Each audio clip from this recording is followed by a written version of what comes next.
ఓం శ్రీ గురుభ్యో నమః. నేటి పంచాంగ కార్యక్రమానికి స్వాగతం.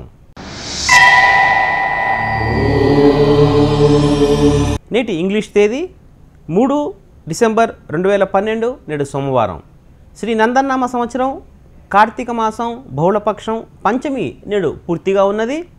నేటి నక్షత్రం పుష్యమి తెల్లవారుజామున 4:23 వరకు. బ్రహ్మము అనే యోగము నేటి రాత్రి 1:41 వరకు. కాలువ అనే కరణం నేటి సాయంత్రం 6:44 వరకు. నేటి అమృత ఘడియలు నేటి రాత్రి 9:24 నుండి నేటి రాత్రి 10:09 వరకు. దుర్ముహూర్తం నేటి మధ్యాహ్నం 12:28 నుండి నేటి మధ్యాహ్నం 1:12 వరకు. తిరిగి దుర్ముహూర్తం నేటి మధ్యాహ్నం 2:40 నుండి నేటి మధ్యాహ్నం 3:24 వరకు. వర్జ్యం నేటి ఉదయం 10:56 నుండి నేటి మధ్యాహ్నం 12:41 వరకు వర్జ్యం ఉన్నది. ఇవి నేటి పంచాంగ విశేషాలు.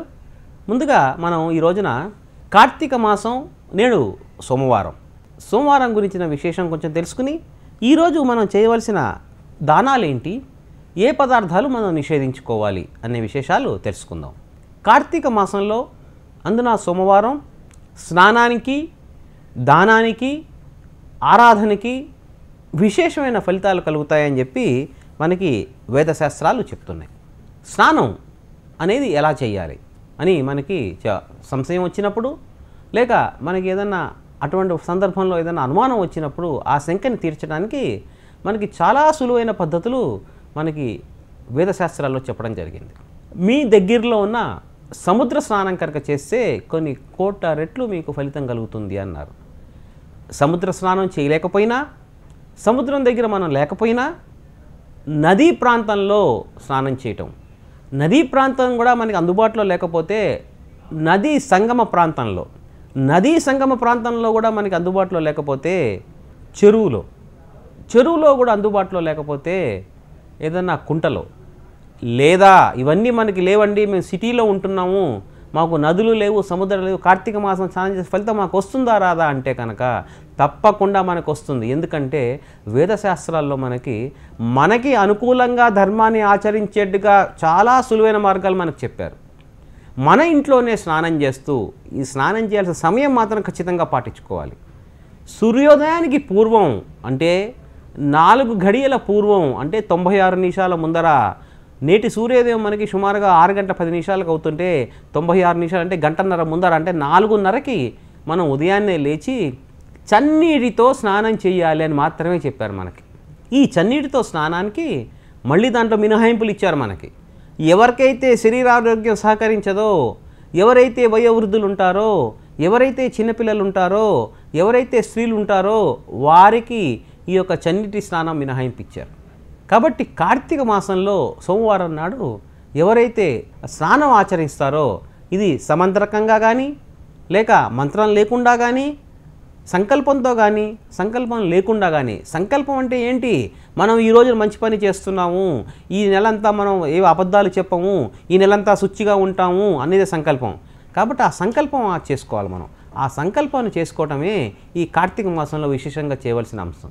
కాబట్టి ఆ సంకల్ప సహితంగా స్నానం చేయటం అనేది ఒకటి. అలాగే ఉపవాసం. ఈ ఉపవాసం కార్తీక మాసం సోమవారానికి ప్రత్యేకమైన అనుబంధం ఉన్నది. ఈ మాసం అంతా ఉపవాసం లేకపోయినా పర్లేదు, కేవలం కార్తీక మాసం సోమవారం నాడు మాత్రం ఉపవాస వ్రతాన్ని కానీ, నక్త వ్రతాన్ని కానీ, అయాచిత వ్రతాన్ని కానీ ఆచరించాలి అని చెప్పి ధర్మశాస్త్రం చెప్తోంది. నేడు మనం ఆచరించవలసిన నిషిద్ధ వస్తువులు అంటే శరీర ఆరోగ్యం కనుక సహకరించకపోతే, ఏదైనా సరే వ్యాధిగా ఉంటే కనుక, రోగిపీడితులైనా వ్యాధి పీడితులైనా, లేక స్త్రీలు కానీ వయోవృద్ధులైనా చిన్నపిల్లలైన వారు తప్పనిసరిగా తినవలసి వస్తే కనుక ఆహారం ఉప్పు, పులుపు, కారం ఈ 3 తీసేసి మనం పదార్థాలు స్వీకరించవచ్చు. కాబట్టి తప్పనిసరిగా తినవలసిన వాళ్ళు ఎవరైనా కనుకుంటే ఉప్పు, పులుపు, కారం ఇవన్నీ లేకుండా మనం ఆహారం స్వీకరించవచ్చు. ఇక దానాల విషయానికి వచ్చినప్పుడు యథాశక్తి దానాలుగా చెప్పారు. కొంతమందికి బంగారం దానం చేసే యోగ్యత ఉంటుంది, కొంతమందికి వెండి దానం చేసే యోగ్యత ఉంటుంది, కొంతమందికి కూరగాయలు దానం చేసే యోగ్యత ఉంటుంది. మన శక్తి అనుసారము, మన శక్తికి మించకుండా ఏదైతే మనకి న్యాయంగా సంపాదించిన ధనం ఉంటుందో ఆ ధనం నుంచి కొంత మనం ఎదుటి వ్యక్తికి దానంగా ఇవ్వటము, అతనికి ఉపయోగపడేట్టుగా ఇవ్వటమే ఈ కార్తీక మాసం సోమవారం నాడు ఆచరించవలసిన ధర్మం. దానితో పాటుగా కార్తీక మాసంలో మనం ఏ పూజ చేసినా చెయ్యకపోయినా శివారాధన తప్పనిసరిగా చేసుకోవాలి, విష్ణు ఆరాధన తప్పనిసరిగా చేసుకోవాలి. కాబట్టి ఈ సోమవారం నాడు ఈ కార్యక్రమాలు మనం చేసుకోవటం విధిగా చేయవలసిన కార్యక్రమాలు. దీనితో పాటుగా ప్రతి హిందువు వాడు శైవుడా వైష్ణవుడా అనే విశేషాలు మీమాంసలు పక్కన పెట్టుకుని ప్రతి ఒక్కరూ ఆరాధించవలసిన దేవత ఎవరైనా భూమి మీద నడయాడుతోంది అంటే, భూమి మీద నడుస్తోంది అంటే కనుక కేవలం గోమాత. గాయకి రక్షాకరో ధరంకి రక్షాకరో అని చెప్పి మనకు చెప్తారు. ఆవుని కనుక రక్షిస్తే ఆవు మనని రక్షిస్తుంది. ఎందుకంటే గాయ విశ్వస్య మాత అంటే ఆవు అనే గోవు అనే పదార్థం ఏదైతే ఉందో విశ్వానికి మాత లాంటిది. ఏంటి విశ్వానికి మాత అంటే కనుక మనకి పాలకడలిని చిలుకుతున్నప్పుడు ఒక అద్భుతమైన వస్తువు ఉద్భవించాయి మనకి. ఆ అద్భుతమైన వస్తువులో కామధేనువు అన్నారు. కామధేనువు అంటే కామ అంటే ఇక్కడ కోరిక, మనం కోరిన కోరికలు తీర్చేది కామధేనువు. దానికే సురభి అని చెప్పి మరొక నామధేయం ఉంది. సురభి అంటే ఎల్లవేళలా ఆ యొక్క సురభి నుంచి మనకిష్టమైన పదార్థాలు వస్తూ ఉంటాయి. దీనికి మనకి కథలు మన వేదశాస్త్రంలో కానీ పురాణాల్లో కానీ కనిపిస్తూ ఉంటాయి. దిలీప చక్రవర్తికి కార్తీక వీరార్జునుడికి సురభి ఏమేమి పదార్థాలు ఇచ్చింది, సురభి ఎటువంటి శక్తివంతమైంది అనేది మనకి వేదశాస్త్రంలో కనిపిస్తుంది. కాబట్టి కార్తీక సోమవారం నాడు ఆవుని పూజించటం చాలా చాలా చాలా చాలా చాలా విశేషమైన అంశం. గోపూజ కనుక ఎవరైతే చేస్తారో, గోరక్షణ ఎవరైతే చేస్తారో వారికి ఏ లోకానికి వెళ్ళినా, శివలోకం కానీ విష్ణులోకం కానీ స్వర్గలోకం కానీ ఎక్కడికి వెళ్ళినా వారికి సకల మర్యాదలు జరుగుతాయని చెప్పి వేదశాస్త్రాలు చెప్తోంది. అలాగే ఆ గోమాత యొక్క పంచగవ్యాలు ఏవైతే ఉన్నాయో, గోమూత్రము, గోపాలు, గోఘృతము, అలాగే ఆ పేడ ఏదైతే ఉన్నదో దాంతోపాటు పాలు ఏదైతే ఉన్నాయో ఇవన్నీ చాలా విశేషమైన మెడిసినల్ వాల్యూస్ కానీ విశేషమైన పదార్థాలుగా మనకు చెప్పబడింది. ఆ పంచగవ్యాల గురించి, ఆవు యొక్క విశేషత గురించి, గోమాత యొక్క ప్రాశస్త్యము, లక్ష్మీదేవి యొక్క నివాస స్థలం ఎక్కడ ఉంటుందయ్యా అనే విశేషాలు రేపటి మన పంచాంగ కార్యక్రమంలో తెలుసుకుందాం. స్వస్తి, సర్వే జనా సుఖినో భవంతు.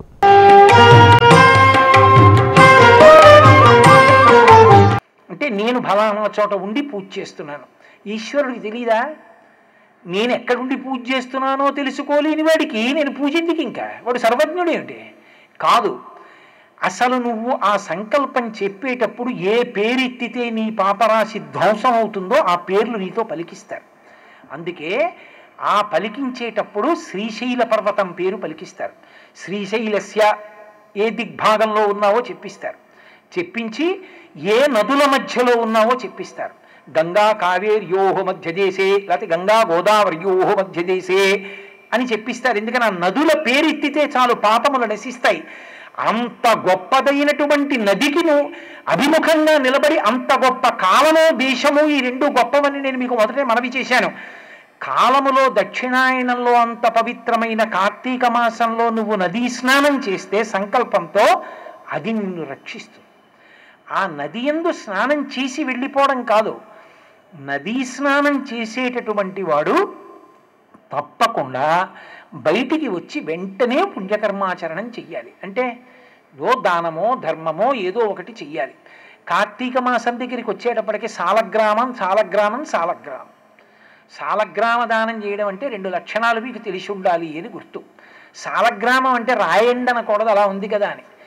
రాయి సాలగ్రామం, ఆ సాలగ్రామమే విష్ణువు, సాలగ్రామమే శివుడు. అంతటా పరమేశ్వరుణ్ణి చూడగలగాలి. నిన్ను ఉద్ధరించేవాడు కూడా నీతో కలిసే ఉంటాడు. సాలగ్రామం ఎక్కడుంటుంది? వేరే ఉండదు, రాళ్లల్లోనే ఉంటుంది. రాళ్లల్లో వెతికి సాలగ్రామం తీయాలి. నిన్ను ధర్మపథంలో నడిపించగలిగినటువంటి వేదమునందు విశ్వాసమున్నటువంటి గురువు నీలాగే ఆయన కుటుంబ జీవనం చేస్తున్నట్టుగా ఉంటాడు. మనం సంసారంలో మునిగాము, ఆయన తేలి పరమాత్మ పాదములు పట్టుకున్నాడు. ఇద్దరూ రాళ్లల్లోనే ఉన్నారు. రాళ్లల్లో ఉన్న సాలగ్రామం లాంటి వాడు గురువు, రాళ్లల్లో ఉన్నటువంటి రాయి లాంటి వాళ్ళం మనం. రాయికి గౌరవం ఎందుకు వచ్చింది అంటే సాలగ్రామాల మధ్యలోనే ఉంది కాబట్టి సాలగ్రామం కోసం రాళ్ళన్నీ తీసి వెతుక్కుంటారు. ఆ రాళ్లలో సాలగ్రామం ఉన్నట్టు సాలగ్రామం అంత గొప్పదని నీకు పూజ చేసినప్పుడు తెలిసింది. నీతోనే కలిసి మీ ఊళ్ళోనే ఉంటున్నటువంటి గురువు గారి యొక్క ఆంతర వైభవమును గుర్తించి ఇలా పైకి ఉన్న తలని వంచి ఆయన పాదముల యందు ఉంచడంలో ఉంది నిజమైన సాలగ్రామ పూజ. అందులో ఉంది అసలు రహస్యం అంతా. శివకేశవ అభేదమైనటువంటి పూజ సాలగ్రామ పూజ.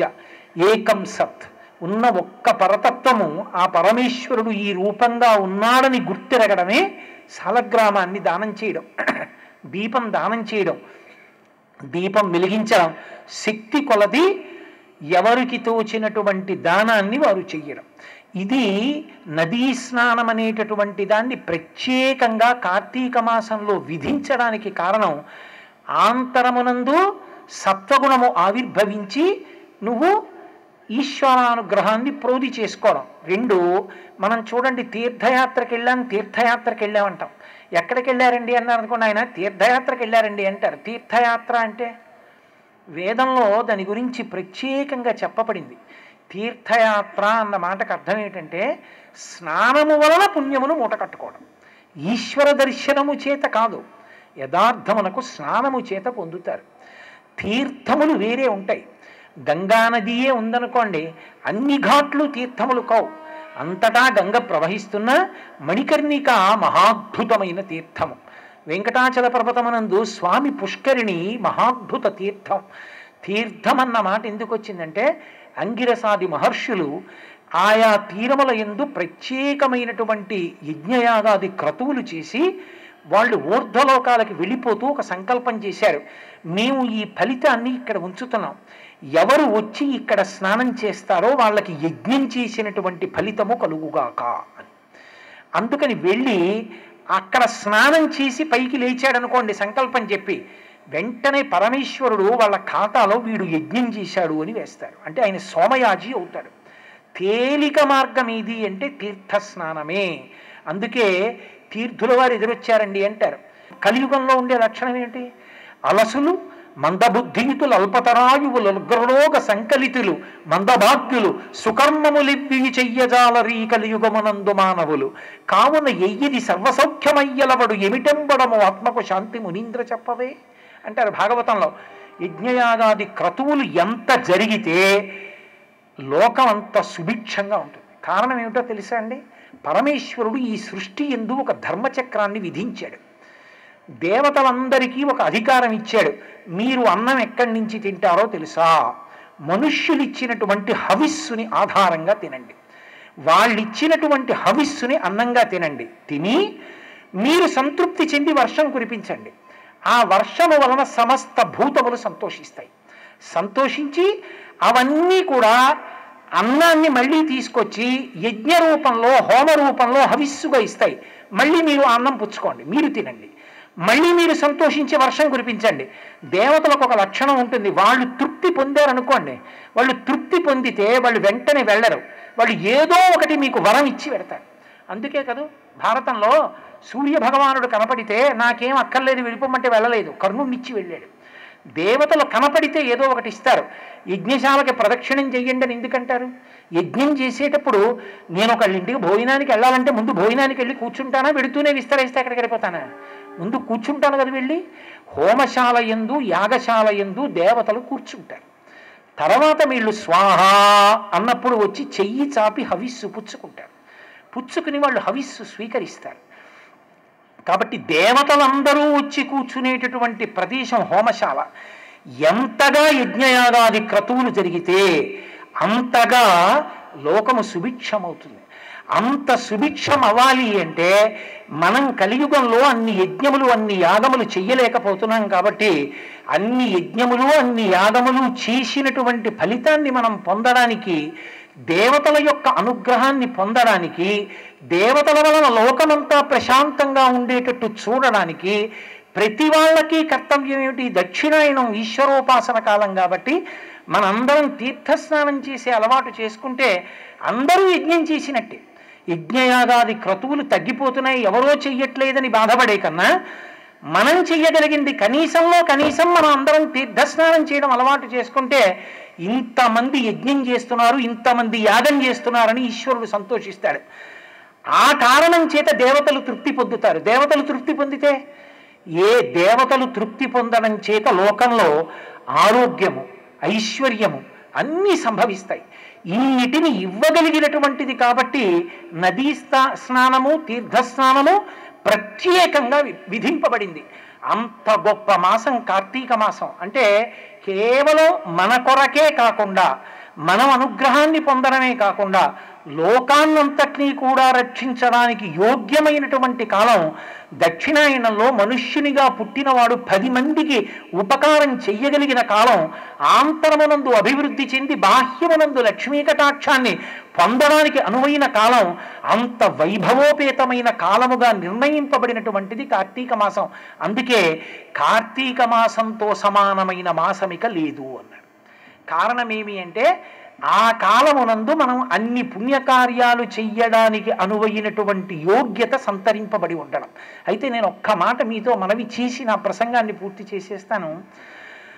ఎప్పుడైనా సరే పుణ్యకర్మాచరణమునకు విరోధి ఎవరు అంటే రాక్షసుడే. రాక్షసుడు అంటే మీరు పుణ్యకర్మాచరణము చెయ్యడం ఇష్టం లేకుండా ప్రతిబంధకంగా అడ్డొస్తాడు. పాపమునకే రాక్షసుడని పేరు. ఏది పాపము?